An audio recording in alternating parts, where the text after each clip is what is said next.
हर दिन एक भिखारी दरवाजे के पास आकर भीख मांगता था और घर का मालिक हमेशा घर के बाहर आते ही उसे देखकर फिर जाया करता। कई बार उसके लिए गालियाँ भी बकता। वह कहता, तू जिंदा ही क्यों है? पूरी जिंदगी ऐसे ही भीख मांगेगा क्या? धरती का बोझ क्यों बना बैठा है? और कभी कभी उस भिखारी को गुस्से में वह धक्का भी मार दिया करता। इतना कुछ हो जाने के बावजूद भिखारी के मुंह से सिर्फ यही निकलता कि भगवान तुम्हारे पापों को माफ़ करे। एक बार सेठ को धंधे में बड़ा नुकसान होने की खबर मिली। सेठ बहुत परेशान था। तभी उसके दरवाजे पर वही भिखारी आया। गुस्से में अपना आपा खोते हुए सेठ ने उसे भिखारी को पत्थर दे मारा।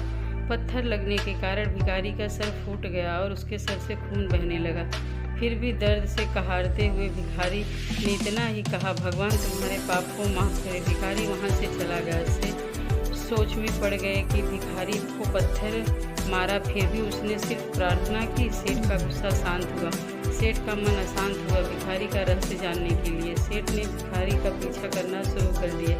भिखारी जहाँ जहाँ जाता सेठ उसके पीछे जाता। सेठ ने देखा कि उसको खाना देता, कोई उसको मारता, कोई अपमानित करता, कोई गाली देता। लोग भिखारी के साथ चाहे जैसा व्यवहार करते, लेकिन भिखारी सबके लिए एक ही प्रार्थना करता, भगवान तुम्हारे पाप माफ़ करे।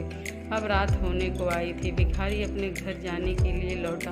वह अपने घर पहुंच गया, लेकिन सेठ अब भी उसका पीछा कर ही रहा था। एक पुरानी टूटी हुई खटिया पर एक बूढ़ी औरत लेटी हुई थी। काफ़ी कमज़ोर और बीमार लग रही थी। वह भिखारी की पत्नी थी।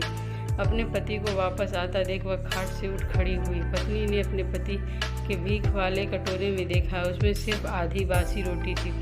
उसे देखकर वह बोली, आज बस इतना ही मिला? और हाँ, आपके सर से खून निकल रहा है, ये चोट कैसे लगी? बूढ़ा भिखारी बोला, आज बस इतना ही मिला, किसी ने कुछ दिया ही नहीं। सबने गालियाँ दी और पत्थर भी फेंके, इसलिए मेरा सर फट गया।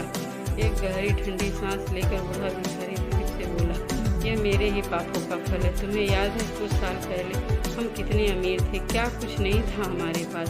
हमारे पास हर चीज़ ज़रूरत से ज़्यादा थी, लेकिन हमने कभी दान नहीं किया। और हम उससे भी बुरा हमने उस अंधे भिखारी के साथ किया जो हमारे द्वार पर भीख मांगने आया करता था।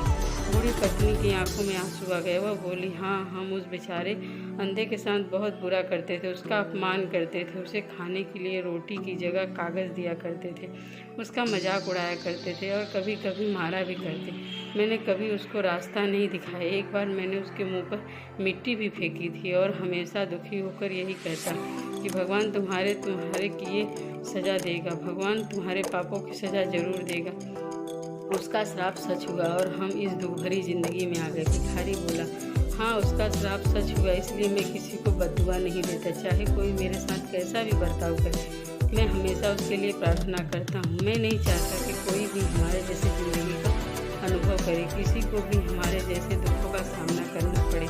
वो नहीं जानते कि वह कितना बड़ा पाप कर रहे, इसलिए अनजाने में हुए पाप की ऐसी सज़ा किसी को भी ना मैं नहीं चाहता।